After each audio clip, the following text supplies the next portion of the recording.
എന്തിനായിരുന്നു നീല ഈ ഒരു ശാപം കൂടെ ഏറ്റുവാങ്ങിയത്? ആ കുട്ടിയുടെ കണ്ണീന്ന് ഒരു തുള്ളി ഇറ്റി വീഴുമ്പോ ഓർത്തോളൂ, അതൊരു പ്രളയത്തോളം പെരുകും. മംഗലശ്ശേരിയിലെ മേൽക്കൂരയ്ക്ക് ആകാശം മുട്ട ഉയരില്ല.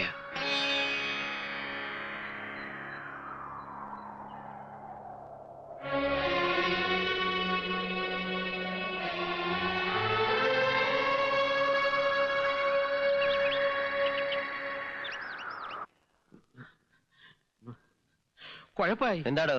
കല്ലൻ ചാക്ക് സിയെ ചെറിയാൻ പൊക്കി. ആരോ ഒറ്റിയതാ. മഫ്തിയിലാ വന്നേ. സർക്കിൾ ഓഫീസിലേക്കാ കൊണ്ടുപോയിരിക്കുന്നത്.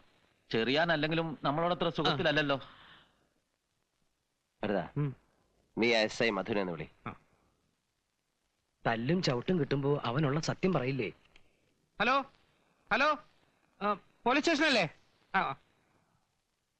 ഞാനാ നീലാണ്ടൻ. SI അല്ലേ? ഓഹോ, സബ് ജയില. ശരി, അങ്ങനെയാ.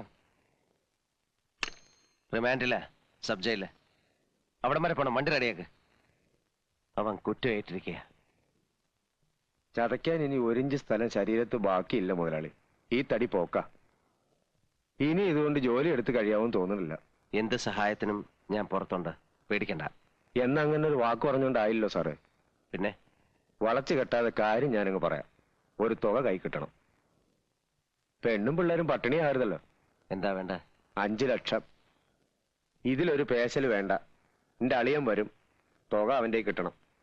അതിനെന്തെങ്കിലും മാറ്റം വന്നാ ഉള്ള സത്യം കോടതിയിൽ തുറന്നു പറഞ്ഞ് ഞാൻ തടിയൂരി എടുക്കും. ഈ 5 എന്നൊക്കെ പറയുന്നത് മുതലാളിക്കൊരു തുകയാണോ? ഏറ്റു.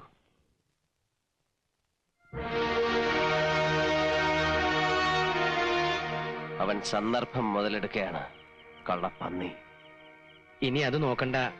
പെട്ടുപോയില്ലേ? എങ്ങനെയെങ്കിലും തലയൂരി എടുക്കുകയാണ് ഇപ്പൊ വേണ്ടത്. 5 ലക്ഷം.